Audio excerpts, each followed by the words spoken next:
prostate cancer, or not having enough ejaculation, and the number one predominant theory, is called the prostate stagnation hypothesis. And what that is that over time, if you're not releasing that fluid you can get carcinogenic secretions, or secretions that are concerning for cancer promotion, and that actually can then cause the development of prostate cancer. There are also some other theories that may be that when you're ejaculating more frequently you may have lower psychological stress, which can also be correlated with developing cancers.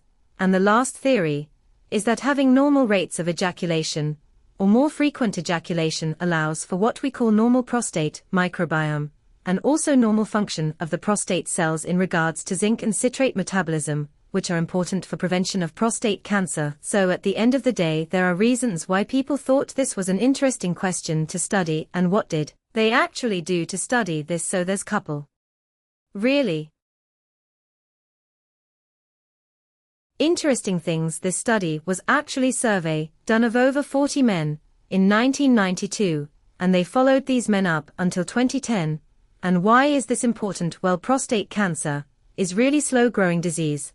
And so what that means is that you have to follow people over greater than 10 years to really see if the thing that you're seeing 10 years prior actually made difference on their development of prostate cancer.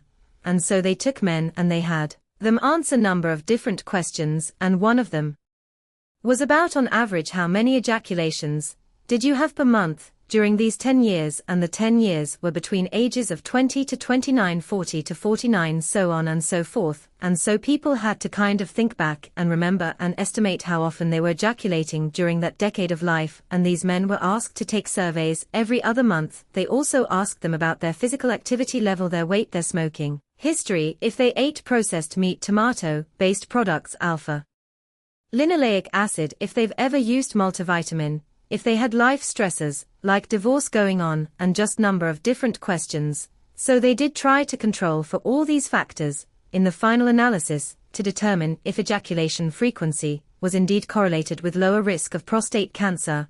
And one important thing that came out of the study is they actually saw what ejaculation frequency was in this large cohort of men over decades of life, and it was very common to see that ejaculation frequency decreased with age. So when they looked at men who had ejaculated at least 13 times per month between the decades of to 29, about 57 of men said that they had ejected at least 13 times or greater, but that dropped down to about 32% at the age of 40 to 49. So then when they looked at all the data, they kind of categorized all these men into different categories, and those that ejected 0 to 3 times, there were very few men that fell into that category, so they didn't use that as their comparison.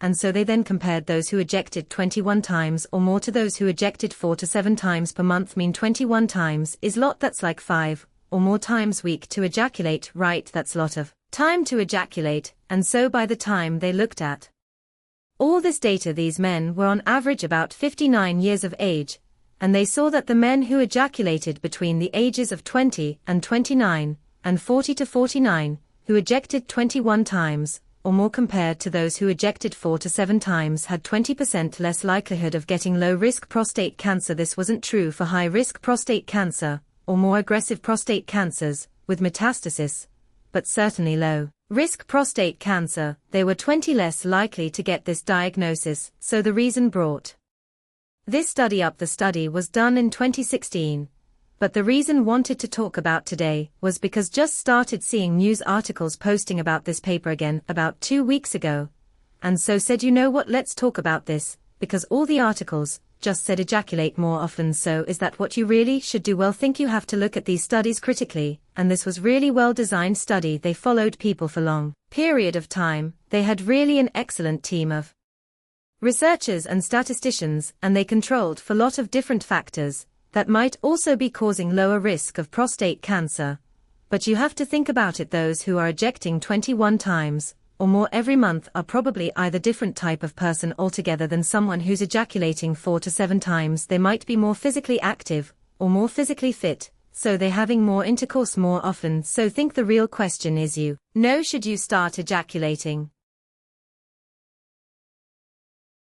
more often? Based on the data of this study, well, would say that while this is really well done study, and they controlled for a lot of factors, like physical activity, stress, food intake, carcinogens, in food, lots of things like that. It's still not 100% sure or clear to me that we should be prescribing all men to ejaculate 21 times a month, so that they don't get prostate cancer. Think it's an important question. Think that if you are ejaculating very often, think that's not bad thing, and you can certainly continue to do that. And if you're holding back because you think it's bad for you, well, probably it's not bad for you, and you can go ahead and ejaculate more often.